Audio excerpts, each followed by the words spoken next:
आज के व्लॉग में ना मैं आपके साथ शेयर करने वाली हूँ अपनी डेली रूटीन के किस तरह जिस दिन आपने ग्रोसरी को ऑर्गेनाइज करना है ना, घर के बाकी कामों को किस तरह से आसानी से मैनेज करना है कि थकावट भी ना हो और हर काम टाइमली मैनेज हो सके। साथ ही आपको बताऊंगी वो 5 काम जब आप ग्रोसरी लेके आती हैं आपने वो 5 काम लाजमी करने हैं और आपका जो पूरा महीना है ना वो स्ट्रेस फ्री होके पुरसुकून गुजरेगा। अस्सलाम वालेकुम माय यूट्यूब फैमिली, उम्मीद है जी आप सब ठीक ठाक होंगे। अल्हम्दुलिल्लाह मैं बिल्कुल ठीक हूँ। तो मंथली ग्रोसरी हम सब ख़वातीन लेकर आती हैं, लेकिन ग्रोसरी लाना एक अलग काम है।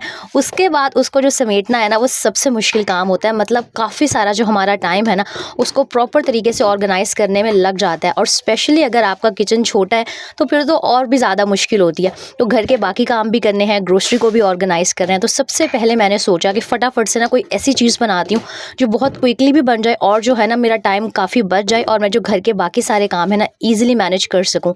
तो बस आज मैंने सोचा कि क्योंकि मैंने ग्रोसरी ऑर्गेनाइज़ करनी है, हर चीज़ को अच्छे से क्लीन करके वापस रखना है, क्योंकि भाई ईद भी आ रही है और हर औरत की तरह मैं भी चाह रही हूँ कि किचन बिल्कुल साफ़ सुथरा हो ईद से पहले और ईद के दिनों में ना कोई मसला कोई मुश्किल ना हो रही हो। तो बस फटाफट से यहाँ पर मैंने दाल को भिगो दिया था और मैंने सोचा था कि खाने में बनाऊँगी मूँग मसूर की दाल और साथ में चावल बॉयल कर लूँगी। एक तो गर्मियों में इस तरह की हल्की फुल्की चीज़ें अच्छी लगती हैं और दूसरा ये जो दाल चावल है ना बहुत जल्दी बन जाते हैं और मैं तो वैसे भी दाल को कुकर में बनाती हूँ और आप यकीन करें कुकर में दाल बनाने में सिर्फ 5 से 7 मिनट लगते हैं। सारी चीज़ें आपने बस डाल देनी है, नमक, मिर्च, सूखा धनिया, हल्दी, टमाटर, हरी मिर्चें, दाल सब कुछ डाल लें और 5-7 मिनट के लिए सीटी लगा दें और इतनी अच्छी बिल्कुल घुली हुई जो आपकी दाल है ना विदिन 5 मिनट्स रेडी हो जाएगी। अच्छा, जिस दिन मैंने कोई मुश्किल काम करना होता है ना, स्पेशली जैसे मैंने मशीन लगानी होती है, बहुत ज़्यादा कपड़े धोने होते हैं, कोई डीप क्लीनिंग का काम करना होता है, मतलब ऐसा कोई काम जो रूटीन से थोड़ा-सा ज़्यादा होता है, तो उस दिन मेरी कोशिश होती है कि खाने में कोई ऐसी चीज़ बना ली जाए जो बहुत क्विकली बन जाए और जो मेहनत है ना कम लग रही हो। तो दाल-चावल फ़िलहाल मुझे सबसे ईज़ी डिश लग रही थी क्योंकि बहुत क्विकली बन जाती है, मेहनत भी ना होने के बराबर लगती है। और वैसे तो मेरी कोशिश होती है कि जिस दिन कोई ज़्यादा एक्स्ट्रा काम कर देना, एक दिन पहले ही खाना बना लूँ ताकि आसानी रहे।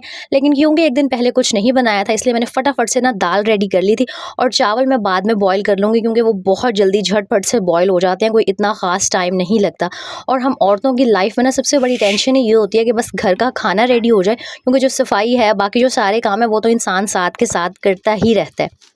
अच्छा, सबसे पहली टिप जो आपने फॉलो करनी है ना वो ये है कि इससे आपकी काफ़ी सारी बचत भी हो जाएगी और आपको प्राइजेस का ना हमेशा आइडिया रहता है।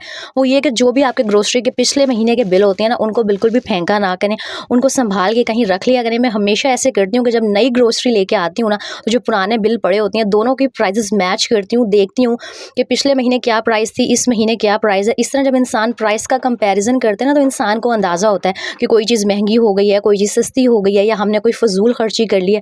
तो इस टिप को ना आप लाजमी फॉलो किया करें कि जो अपने बिल है ना बिल्कुल भी मत फेंका करें। एटलीस्ट 1 महीने का जो बिल है ना वो संभाल के रख लिया करें। और उसके बाद दूसरा काम जो आपने करना है ना वो चीज़ें जो जल्दी ख़राब हो जाती हैं या जिनका टूटने का डर होता है, जैसे अंडे वगैरह हो गए, उनको फ़ौरन के फ़ौरन समेट लिया करें। इस छोटी सी आदत का आपको फ़ायदा ये होगा कि अक्सर हम ऐसी चीज़ें लेके आते हैं ग्रोसरी में, जिस तरह क्रीम हो गई वो जो हम खाने में यूज़ कर रहे होते हैं, अंडे हो गए और भी फ्रिज में रखने वाले काफ़ी सारे आइटम्स होते हैं।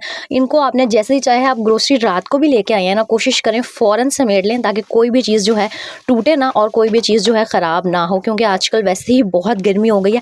और अंडों के लिए ना ये मैंने ऑर्गेनाइज़र्स ख़रीदे थे डॉलर शॉप से, तो ये बहुत यूज़फुल रहते हैं और फ्रिज में ना ईज़िली आप इनके अंदर अंडे स्टोर करके रख सकते हैं। तो सबसे पहले मैंने अंडे समेटे और जो भी फ्रिज के आइटम्स थे, जामे शीरी हो गया या चिली सॉस, सोया सॉस हो गई और जो भी चीज़ें फ्रिज में रखने वाली थी ना सबसे पहले मैंने उनको अलग किया था और उनको फ्रिज में रख लिया था।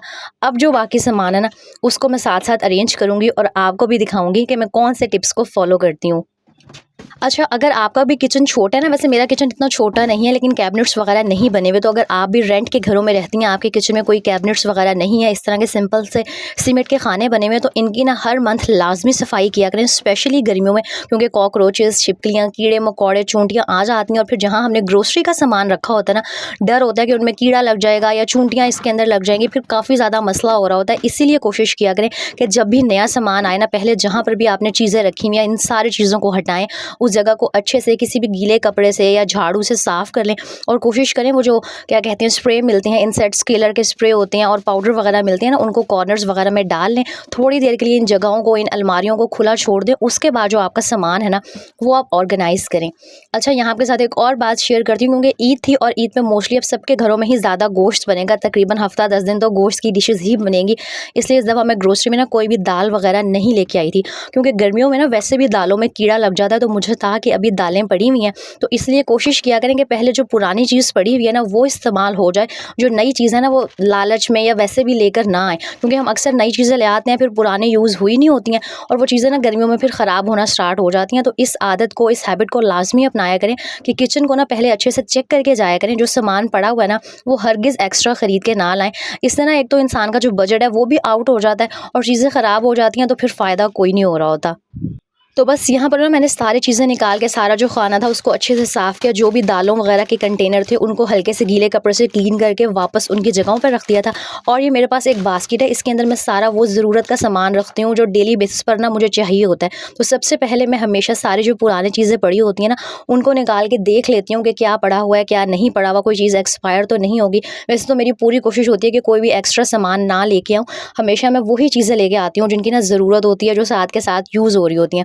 तो बस मैं सारी चीज़ों को यहाँ पर प्रॉपर तरीके से अरेंज कर रही थी।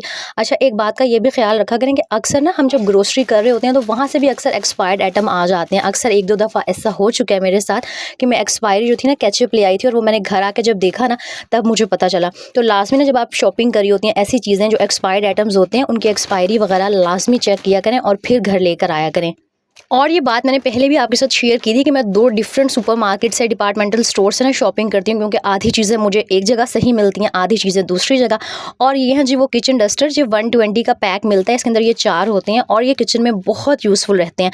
मतलब काउंटर को साफ़ करने के लिए, चूल्हा साफ़ करने के लिए, वैसे भी इनको डस्टिंग के लिए यूज़ कर सकते हैं आप और बहुत रीज़नेबल प्राइस में मिल जाती हैं। तो बजाय इसके वो जो हम पुराने दुपट्टे वगैरह फाड़-फाड़ के यूज़ कर रहे होते हैं ना, इस तरह के किचन डस्टर लाज़मी ख़रीद लिया करें। अफोर्डेबल भी हैं और इनसे सफाई भी काफ़ी अच्छी हो जाती है।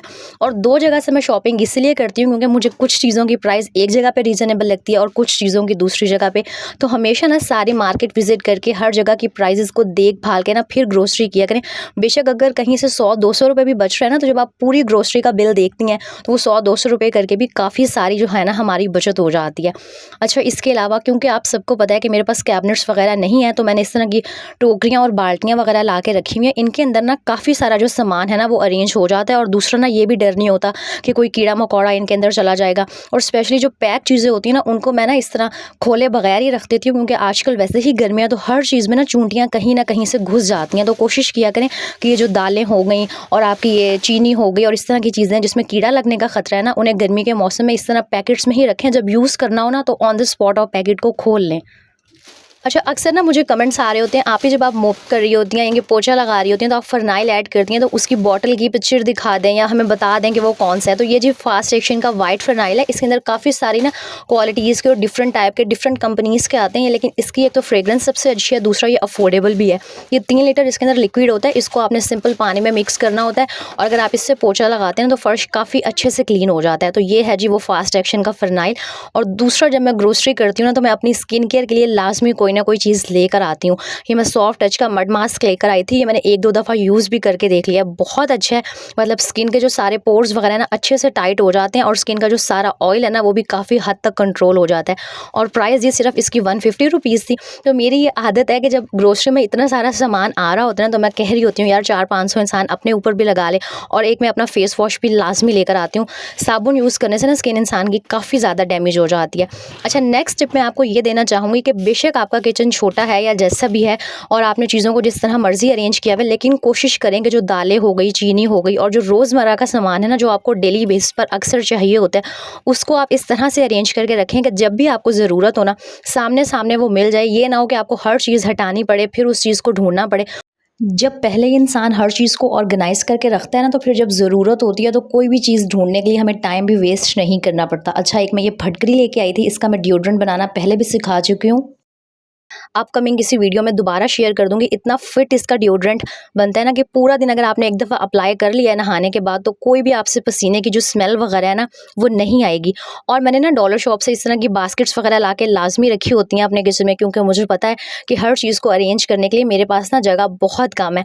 अक्सर मुझे कमेंट आते हैं, आप फ्रिज के ऊपर ना इस चीज़ों को ना रखा करें। तो भाई किचन इतना छोटा है, अब कहीं न कहीं तो मैंने सामान अरेंज करके रखना है ना। तो मैंने ये जो येलो बास्केट है ना, इसके अंदर मैंने सारे जो गरम मसाले हो गए, इलायची हो गई, चीनी पत्ती का कुछ ऐसा सामान होता है जो नीचे कैबिनेट्स वगैरह में पूरा नहीं आ रहा होता, तो इस टोकरी में भर के मैं फ्रिज के ऊपर रख देती हूँ। तो भाई मेरी मजबूरी है कि कहीं न कहीं चीज़ को मैंने ऑर्गेनाइज़ करना है, और मेरा ये वाला सीन नहीं है। जो किचन का सामान है ना, वो मैं किचन में ही पड़ा रहने देती हूँ, वरना अक्सर मैंने देखा है कि हम किचन की चीज़ें उठा के ना बेडरूम में या कहीं और रख देते हैं। अब जो मेरी कोशिश होती है किचन का सामान है ना, वो किचन में ही रहे, बेशक मैं जैसे तैसे मर्ज़ी करके ना जगह मैनेज कर लूँ।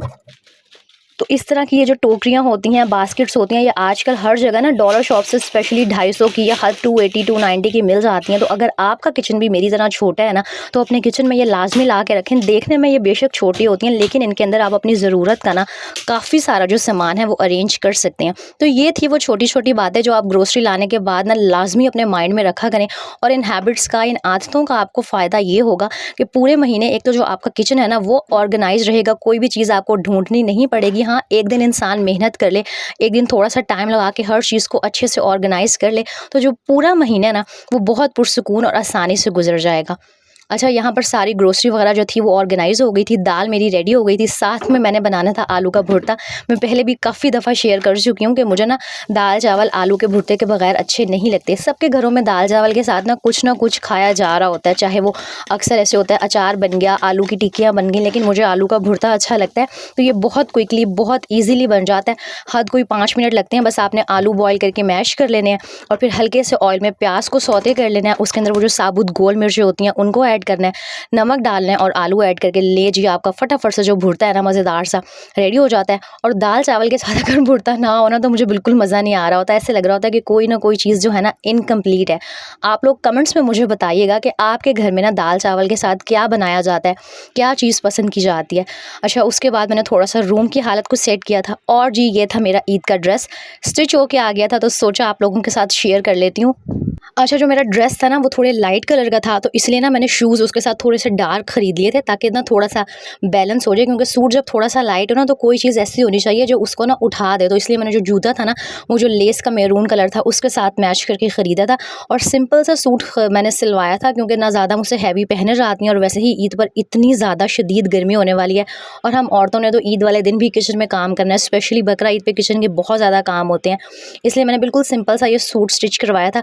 बस इस तरह से इसके ऊपर हल्की सी वो क्या कहते हैं शटल लेस लगवा ली थी, और कोई भी इस पे मैंने एक्स्ट्रा लवाजमात वगैरह नहीं किए थे, क्योंकि पहले ही अच्छी खासी इस पे एम्ब्रॉयडरी हुई हुई थी, स्लीव्स के आगे भी पैच था। तो मैंने कहा अब मैं मज़ीद इसके ऊपर क्या ही डिज़ाइनिंग करवाऊँ।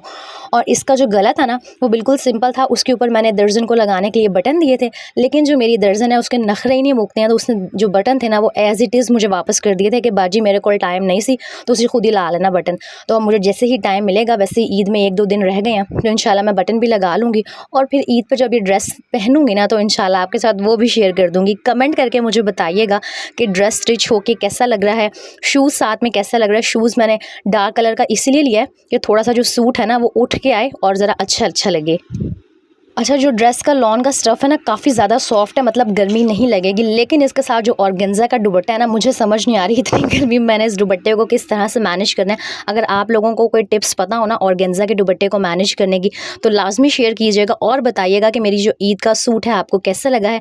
व्लॉग अच्छा लगा हो तो लाइक कॉमेंट एंड शेयर करना मत भूलिएगा। अपना बहुत सारा ख्याल रखिएगा। इंशाल्लाह नेक्स्ट व्लॉग में मिलेंगे। अल्लाह हाफिज़।